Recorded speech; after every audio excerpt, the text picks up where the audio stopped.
Tom, good to have you with us. So you're saying there has been an impact, a direct impact seen on companies that do business in Turkey? Hi, Louisa. Yes, we're seeing it. Obviously in the past few weeks we've had the companies giving their year-end figures, and if we look back really, over recent years, Turkey has been, or the recent decade, of course, Turkey's been one of the real bright spots for companies. Strong growth there, and what we've seen in recent weeks is companies coming out with a much more muted message there. On the one hand, the companies are trying to be optimistic and saying, there are certain benefits from a weaker currency if they're exporting from Turkey.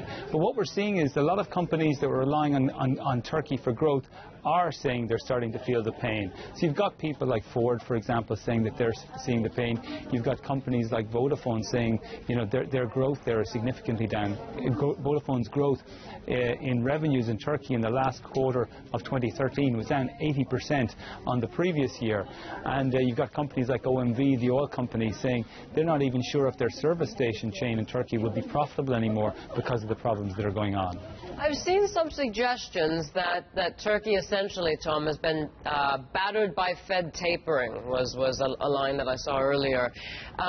Now, other emerging market analysts that I talked to, they say this has very little to do with Fed tapering. In reality, it's a specific story to the specific countries in the emerging markets at the moment. Which one do you think it is with regards to Turkey? Well, just from the analysts and the economists we speak to, they say, listen, sure, okay, Fed tapering has not helped Turkey, and it certainly would have been a downward influence. But Turkey does have very particular, instances about itself. The issue is Turkey, for example, has got a currency that's really struggling.